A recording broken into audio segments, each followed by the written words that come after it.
Lavaba ano siguiendo el rastro del sanatorio Blackwood.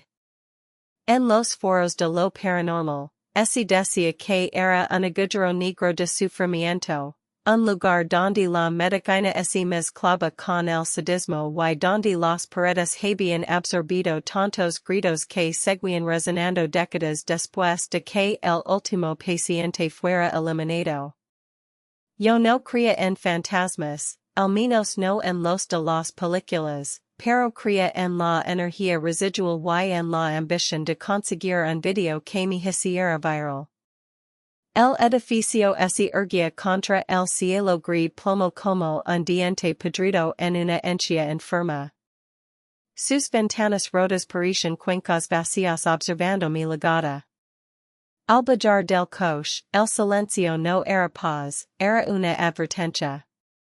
El aire se sentía denso, cargado de una humedad metálica que me sabía a sangre en la parte posterior de la garganta.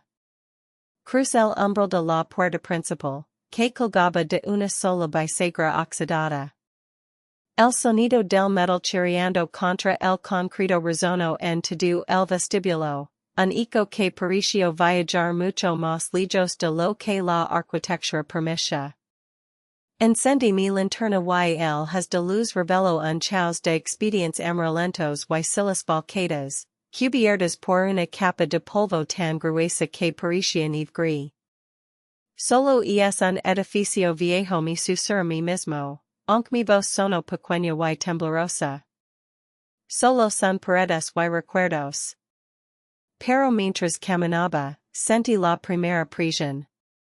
No fue un ruido, sino una sensación térmica, el aire bajó drásticamente de temperatura, y mi aliento comenzó a formar pequeñas nubes de vapor frente a mis ojos. Me adentro en el pasillo del ala este, la zona de aislamiento. Las paredes, originalmente blancas, ahora estaban descascaradas, revelando capas de un verde enfermo y manchas oscuras que bajaban desde el techo como lágrimas de petróleo. Cada paso que daba sobre el linóleo agrietado producía un chasquido seco, un sonido que se repetía un segundo después de que yo me detuviera. Me detuve en seco. Me quedé inmóvil, conteniendo la respiración. Por un instante, juré escuchar el roce de una tela arrastrándose por el suelo, justo detrás de mí. Giré la linterna rápidamente, pero solo encontré el vacío del pasillo y la danza frenética de las partículas de polvo en la luz. Encontré la primera habitación con la puerta entreabierta. Dentro, una camilla de cuero y metal permanecía en el centro, con las carillas rotas y deslocadas. Sobre la mesa auxiliar, un frasco de vidrio contenía un líquido turbio y un bisturí oxidado que parecía haber sido dejado allí con prisa, como si el cirujano hubiera huido de algo mientras operaba. ¿Hay alguien aquí? Pregunt, sabiendo que la respuesta sería el silencio. Sin embargo, justo cuando me disponía a salir, escuché un susurro. No venía del pasillo, sino de debajo de la camilla. Era un sonido sibilante, una voz que no usaba cuerdas vocales, sino que parecía ser el viento atrapado en una garganta llena de arena. Me agaché lentamente, con el corazón martilleando contra mis costillas. Al iluminar el espacio debajo de la camilla, six algo que me heló la sangre. No era una persona, sino una mano.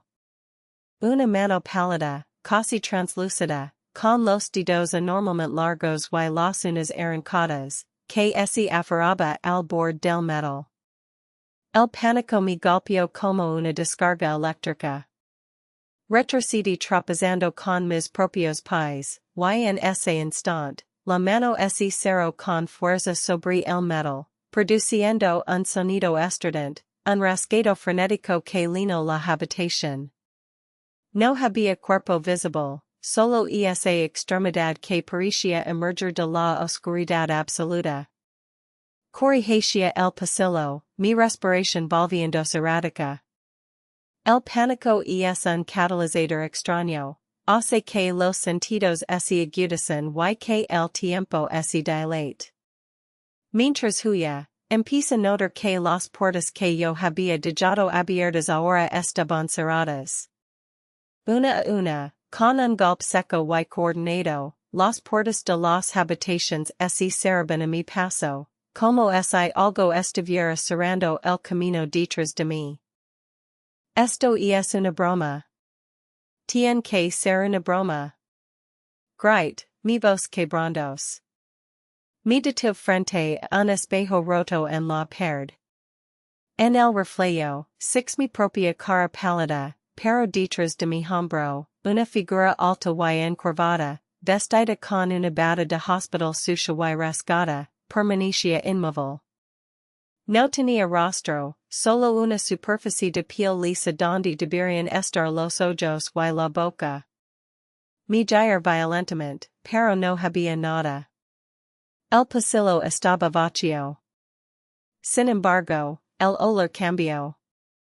Ya no era humedad, ahora era el hedor insoportable de la carne putrefacta y el cloro fuerte de los quirófanos. Era un olor que se sentía físico, que se pegaba a la ropa y se colaba en los pulmones. Empecé a caminar más rápido, buscando la salida, pero el pasillo parecía estirarse. Cada vez que avanzaba 10 metros, el final del corredor parecía alargarse otros 20. Las paredes empezaron a vibrar levemente, y en murmullo colectivo, miles de voces hablando al mismo tiempo en un tono monótono, comenzó a emanar de las tuberías. Llega la zona de hidroterapia. Grandes baneras de hierro fundido estaban alineadas como a todos verticales. El agua, negra y estancada, llenaba el fondo de algunas de ellas. Al pasar junto a una, que la superficie del agua empezaba a burbujir, aunque no había ninguna fuente de calor. De repente, una mano surgió del agua negra y agarró mi tobillo con una fuerza inhumana. El frío era absoluto, como si me hubiera tocado un bloque de hielo seco. Caí al suelo con un grito, sintiendo como las uñas frías se hundían en mi piel, atravesando la tela de mis pantalones. Luché desesperadamente, pateando el vacío y forcejeando contra el hogar. La criatura comenzó a tirar de mi hacia la banera, y mientras era arrastrado, una cabeza emerger del agua. No tenía cabello, y su piel era la de alguien que ha pasado décadas sumergido, blanca, arrugada y desprendiéndose en jirones. Sus ojos eran dos cuencas negras que supuraban un líquido oscuro.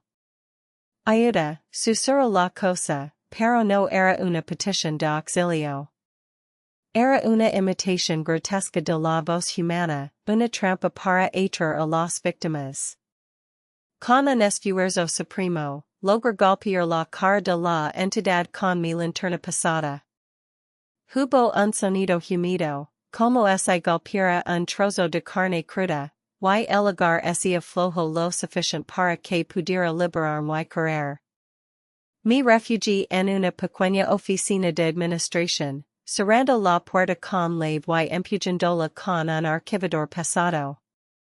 Me desplomé contra la pared, jadeando, con el corazón latiendo tan fuerte que sentía que me iba a romper el pecho.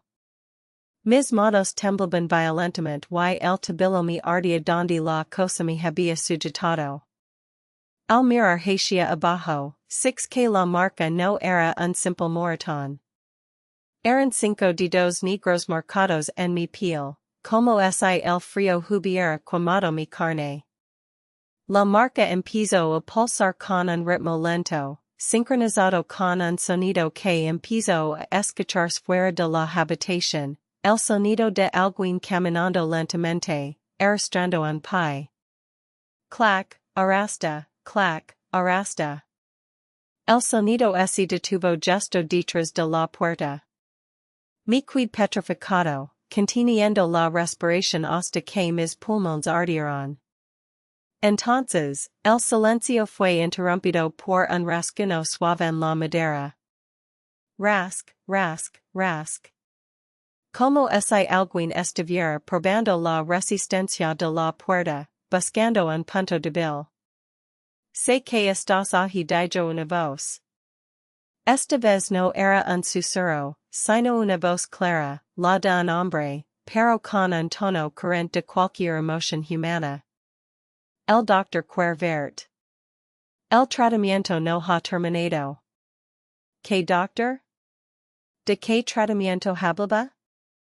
El miedo se transformó en una paranoia asfixiante. Empieza a revisar la oficina, buscando cualquier arma o salida alternativa. En el escritorio, encontré un libro de registros abierto. Las páginas estaban manchadas de sangre seca, y los nombres de los pacientes estaban tachados con una cruz negra. Al llegar a la última página, mi corazón se detuvo. Ali, escrito con una caligrafía fresca y humida, estaba mi propio nombre. Al lado, la anotación decía, Sujeto 402. Ingreso, esta noche. Estado, resistant. Tratamiento, lobotomía espiritual. El pánico me cegó. No podía ser posible. Yo acababa de llegar, yo no era un paciente. Pero mientras miraba la página, las letras empezaron a moverse, a retorcerse como gusanos negros sobre el papel, expandiéndose hasta llenar toda la hoja.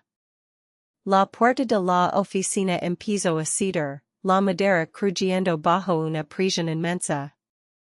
Me lancé hacia la ventana, que estaba a unos 3 metros de altura. No había tiempo para pensar. Trip por el escritorio y salt, rompiendo el vidrio con el hombro. Caí sobre un montón de escombros en el patio interior, el dolor del impacto nublando mi vista por un momento. Me puse en pie rápidamente, ignorando el dolor del brazo. El patio interior estaba rodeado de muros altos y sin salida inmediata. Al mirar hacia la ventana por la que había saltado, six que la figura sin rostro estaba allí, observándome. No tenía ojos, pero sabía que me estaba viendo. Entonces, otras figuras empezaron a emerger de las sombras del patio. Pacientes con camisas de fuerza rasgadas, otros con vendas ensangrentadas cubriendo sus rostros, y algunos que ya no parecían humanos, sino masas de extremidades y piel pálida que se arrastraban por el suelo. Déjenme salir. No quiero estar aquí. Grite, retrocediendo hacia el centro del patio. Las criaturas no respondieron con palabras, sino con un gemido colectivo que vibró en mis huesos. Empezaron a rodarme, cerrando el círculo lentamente. No corrían, no tenían prisa. Sabían que no tenía a donde ir, sabían que el sanatorio no deja salir a quienes han sido registrados. En medio de la desesperación, six una pequeña puerta de servicio que conduce a los sótanos. Era mi única opción. Corrí hacia ella, esquivando la mano de un paciente que intentó atraparme, sintiendo sus dedos fríos rozar mi nuca. Me zambulí en la oscuridad del sótano y ser la pesada puerta de acero detrás de mí, atrancándola con una barra de hierro. El sótano era un laberinto de tuberías que goteaban un líquido viscoso y oscuro. La luz de mi linterna empezó a parpadear, la batería agotándose en el momento más inoportuno. El era que era un más pesado, cargado de una electricidad estática que hacía que los velos de mis brazos se erizaran. Mientras avanzaba por el túnel, empecé a escuchar risas. No eran risas de alegría, sino carcajadas histéricas, fragmentadas, que rebotaban en las paredes de concreto. Las risas se multiplicaban, viniendo de todas las direcciones, creando un efecto desorientador que me hizo perder el sentido de la dirección. Basta. Salgan y Pauline. Rugi, la frustración superando el miedo. En respuesta, las luces del techo, que habían estado apagadas durante décadas, parpadearon una vez. En ese breve instant de luz, six que el techo estaba cubierto de personas. Decenas de ellos, pegados a la superficie como insectos, con las articulaciones dobladas en ángulos imposibles, mirando hacia abajo. Cuando la luz se apagó, sentí el primer impacto. Algo cayó sobre mi espalda, un peso frío y pesado que me derribó al suelo. Empecé a luchar, golpeando lo que fuera que me atacaba, sintiendo la piel fría y pegajosa contra mi cuello. Logré zafarme y rodar por el suelo, encendiendo la linterna justo a tiempo para ver una mujer con el cabello largo cubriendo su rostro, sosteniendo un trozo de vidrio roto. Sus movimientos eran erráticos, espasmódicos. Me lanzó un taja que me abrió la mejilla. El dolor fue agudo, pero la sangre que brotaba no era roja, era de un tono oscuro, casi negro. Me quedé mirando mi propia herida, horrorizado. El pánico alcanzó un nuevo nivel. Mi sangre estaba cambiando. El sanatorio no solo me estaba casando, me estaba transformando. El proceso de tratamiento que mencionaba el libro había comenzado en el momento en que puse un pie en el edificio. El frío que sentía en el tobillo se había extendido ahora por toda mi pierna, adormeciendo mis nervios. Corrí desesperadamente, ignorando las criaturas que se lanzaban sobre mí. Ya no sentía el miedo como antes. Ahora sentía una rabia fría, una necesidad primitiva de sobrevivir que no parecía humana. Mis sentidos se agudizaron, podía oír los latidos del corazón de las cosas que me perseguían, podía oler su descomposición. Finalmente, six una luz al final del túnel, la salida de emergencia que daba al bosque.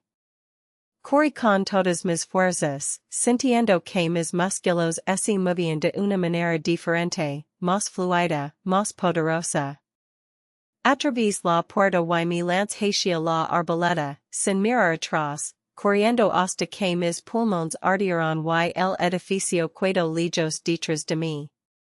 Lega mi coche, arranqué el motor y conduje durante horas sin detenerme, con el corazón latiendo a un ritmo lento y pesado. Cuando llegué a casa, me encerré en el baño y encendí la luz blanca y brillante. Me miré al espejo. La herida de la mejilla ya no estaba abierta, pero había dejado una cicatriz grisácea y cenicienta. Me quité los zapatos y me bajé los pantalones. El tobillo donde me había agarrado la criatura ya no tenía piel, en su lugar, había una superficie blanca, translúcida y dura, como el mármol, que se extendía ahora hasta mi rodilla. Me acerqué al espejo y me miré los ojos. Mis pupilas ya no eran redondas, se habían vuelto hendiduras verticales, negras y profundas. En ese momento, escuché un sonido familiar viniendo del pasillo de mi propia casa. Clac, arrasta, clac, arrasta. No estaba solo. El sanatorio no me había dejado ir, simplemente me había usado como un vehículo para salir. El sonido se detuvo justo detrás de la puerta del baño. Sentí el frío inundar la habitación, la temperatura bajando hasta que mi aliento volvió a formar nubes de vapor.